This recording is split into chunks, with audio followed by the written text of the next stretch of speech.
Bem, pessoal, então, dando continuidade à nossa aula aqui sobre o Egito Antigo, quero falar para vocês agora a respeito deste faraó aqui, que é o Akhenaton. Ele foi um faraó especial na história do Egito por um motivo muito particular. Ele foi o faraó que tentou fazer uma experiência monoteísta, ou seja, de adoração de um Deus único, para o povo egípcio. Uma experiência que não deu muito certo, ela durou pouco tempo, ele teve que voltar atrás da sua perspectiva monoteísta, porque o povo estava, né, não estava acostumado, e também você mudar uma crença religiosa de uma nação não é assim por decreto, né? Não é porque eu quero, faz parte da cultura religiosa das pessoas. Outra coisa importante a respeito do Akhenaton, antes de entrar nessa questão do monoteísmo, é que ele é o faraó responsável por ter descoberto, num primeiro momento, a Esfinge, que é esse monumento gigante aqui que está próximo das pirâmides, porque quando ela foi construída, como ela foi construída numa região desértica, muitos ventos, muita areia e tal, ela acabou quase que totalmente coberta, ela ficou só com um pedaço da cabeça dela para fora. E quando ele se tornou faraó, ele mandou lá seus funcionários, seus colaboradores, né, seus empregados, fazerem o trabalho de redescobrir a esfinge, né? E aí, ao longo de alguns anos de trabalho, tentando tirar toda aquela areia que se acumulou no corpo da esfinge, ele colocou essa pedra aqui, que vocês podem ver aqui na imagem, escrevendo ali que eu, Akhenaton, fui o responsável pela descoberta da esfinge e tal, no ano de tal, papapá, né? Na dinastia tal, porque os anos eram outros, era outra forma de contagem de calendário também. Então, ele teve essa importância dentro do seu período de governo. Então, voltando à experiência monoteísta, primeiro a gente precisa entender o que é o politeísmo egípcio, né? Vários deuses. Então, os egípcios, eles tinham muitos deuses, adoravam vários deuses. Eram deuses relacionados à natureza, relacionados aos animais, relacionados aos seus faraós antigos que tinham falecido e tinham supostamente virado deuses. E eles tinham uma certa hierarquia, tipo assim, tinha alguns deuses que eram mais importantes, outros menos importantes, mas todos eram deuses, todos eram considerados deuses. Uma característica importante da religião egípcia politeísta é o fato de que existia a chamada olha a palavra, antropozoomorfização. Antropo de homem, zoô de animal, morfismo de forma. Então, os deuses egípcios a gente vai encontrar nas estátuas, nas inscrições, nas pinturas, a mistura do homem com os animais. Como vocês podem ver aqui, cabecinha de jacaré, corpo de homem, cabecinha de águia, que é a representação do deus Sol, do Amon-Ra. Com o passar do tempo, o que o Akhenaton tentou foi justamente juntar todos esses deuses, e incluindo a tríade dos mais importantes aqui, Horus, Ísis e Osíris, num deus só, que seria então o deus Sol. Né? Isso foi uma experiência que durou alguns anos, mas não deu muito certo, porque a população rechaçou esse tipo, né? Disse, não, a gente vai continuar adorando os nossos deuses e não tem esse negócio de monoteísmo.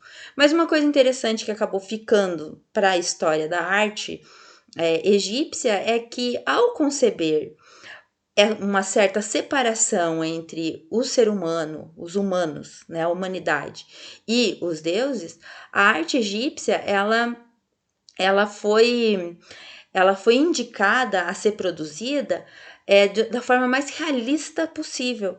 Então, nessa estátua, por exemplo, do Akhenaton, a gente vê um faraó com uma protuberância aqui na barriga. Se vocês pegarem as outras estátuas, eu mostrei algumas na primeira parte do vídeo, tem o Kelps, acho que a primeira é o Kelps que aparece, ele tá, né, magrinho e tal, bombadinho, assim, vamos dizer, musculoso, né, sem barriga, sem nada, porque a ideia era representar aquele faraó na sua mais alta perfeição humana. E o Akhenaton diz que não, vamos representar as pessoas tais quais elas são, porque perfeição realmente só existirá no Deus Supremo, que é o Amon-Ra, e que logo eu, Faraó, vou me unir a ele. Foi uma experiência curta, depois o Amon-Ra, ele acabou sendo assassinado por um chefe de guarda dele, que tentou tomar o posto dele e tal, e a história do Akhenaton, ela foi bem curta no Egito, mas é uma história valiosa, assim, de se estudar um pouquinho mais a fundo. Vou mostrar para vocês agora algumas imagens do Cairo nos dias de hoje. O Cairo é a capital do Egito, né? Para vocês verem que existem outras influências, aqui a gente vê, porque vejam, o Egito ele foi invadido anos depois por outras populações. Vieram os persas, depois vieram os gregos, depois veio os muçulmanos, né? Que dominaram todo o norte da África ali, grande parte da Europa, o Império Bizantino. Então, o Egito ele tem várias influências e vários caminhos turísticos para se visitar, né? Uma imagem importante aqui é das pirâmides. Essa foto em especial, ela mostra o quanto as pirâmides elas estão próximas da cidade, né? Porque elas foram construídas ali próximo do delta e o Cairo ele se desenvolveu também perto ali do rio. Como falei para vocês, o rio Nilo ele tem essa importância geográfica até os dias de hoje. É um rio de água doce que serve para a sobrevivência das populações numa região que é extremamente inóspita, que é de difícil sobrevivência. Nessa imagem a gente vê o rio, né? Magnânimo aqui, lindíssimo. É uma imagem relativamente recente, deve ter aí uns 2, 3 anos. Aqui uma panorâmica, as pirâmides aqui atrás, e a cidade desenvolvida ali próximo, bem próximo do rio. Essa imagem também eu acho bacana, porque é a esfinge, né? Os turistas aqui, que já falei para vocês, também próximos às pirâmides. Quando a gente vê as pirâmides, geralmente elas estão bem perto, mas isso é uma questão de ângulo de fotografia, porque realmente elas não estão tão pertinhas assim. Foram construídas por 3 faraós diferentes. Geralmente, quando o cara virava faraó, ele iniciava o projeto dele de construção da pirâmide. Ele tinha lá seus 20 anos, sei lá, 15 anos para terminar a construção e demonstrar todo o seu poder, toda a sua glória, né? Porque era, afinal de contas, ele era o representante de Deus. Essa imagem tá, deixa eu dar uma viradinha nela aqui, para a gente poder enxergar melhor. Aqui, né? Então, aqui a gente tem a pirâmide de Kelps, a pirâmide de Khafre e a pirâmide de Miquerinos, né? Que são as 3 grandes pirâmides. Ao lado, a gente encontra cemitérios, as mastabas, que foram as primeiras formas de construção de pirâmides, as tumbas, né, onde foram encontradas as múmias, que não foram encontradas dentro das pirâmides propriamente dito, e um lugar bem importante que a gente vai ver na sequência, que é o Vale dos Reis, que fica um pouquinho mais para baixo, que é essa imagem aqui que eu vou mostrar agora. Ó, aqui é um esquema do Vale dos Reis. Então, é uma região bem gigante onde foram encontradas a maior parte das pirâmides, das múmias egípcias, ao contrário do que muita gente acha, que elas foram encontradas, as múmias foram encontradas dentro das pirâmides. Aqui uma imagem de um bilhetinho de entrada, né? Então, é tipo um museu, quando você vai lá visitar, quero visitar a pirâmide. O que você tem que fazer? Você tem que comprar um ingresso, paga lá uma quantia para você poder visitar a pirâmide. Essa daqui também é a pirâmide de Gizé, né? Para você poder. Gizé é o complexo, na verdade, né? Kelps, Khafre, Miquerinos. E o complexo chama-se Gizé porque é aquela região. O Vale dos Reis, ele fica um pouquinho mais para baixo na cidade de Luxor, que vou mostrar aqui no mapinha aqui, então, aqui está as pirâmides e a cidade de Luxor fica um pouquinho mais para baixo aqui nessa região aqui, onde foram encontradas, então, a maior parte das pirâmides, das múmias. além das múmias, existem série de monumentos, porque foi também uma cidade grandiosa e tudo mais. Deixa eu mostrar aqui para vocês como que é o Vale dos Reis, ó. Aqui é o vale aonde foram encontradas então as múmias, naquele esquema que é cheio de entradas para um lado, para o outro e tal, e que tem aquelas salas super pintadas ali, super ornamentadas. Esse cara aqui, o J.H. Speak, acho que é assim que fala, ele é atribuído a ele o encontro da nascente do Rio Nilo, lá no Lago Vitória, naquelas expedições que eu falei para vocês lá no século XIX. Aqui a entrada da pirâmide de Miquerinos, né? Essa moça aqui não quero mostrar a cara dela, porque, moça, pelo amor de Deus, é uma aula, tá? Não me processe. Então, ela é na entradinha ali da pirâmide, só para vocês terem a ideia dessa foto aqui, dessa imagem, é mais para vocês verem o tamanho aqui, né, dos blocos de pedra para a construção da pirâmide. Obviamente que essa escadinha, essas coisas aqui foram todas construídas posteriormente no sentido de ser mais agradável para o turista, porque como eu falei num outro vídeo, a ideia original não era que as pessoas ficassem transitando ali, construir a entrada para todo mundo entrar e colocar os tesouros e tudo mais, mas não era para fechar e ficar fechado ad eterno, né? Para todo eterno sempre.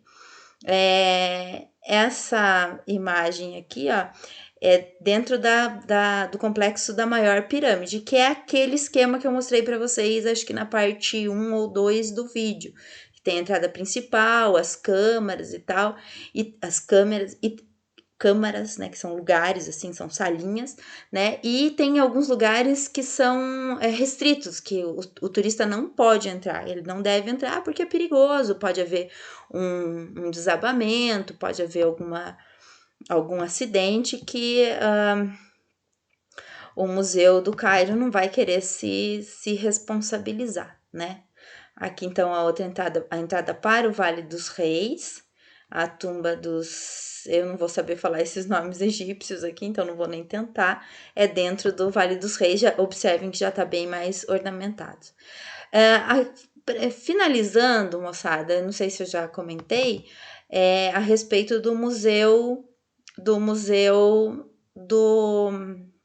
Rosa Cruz, em Curitiba.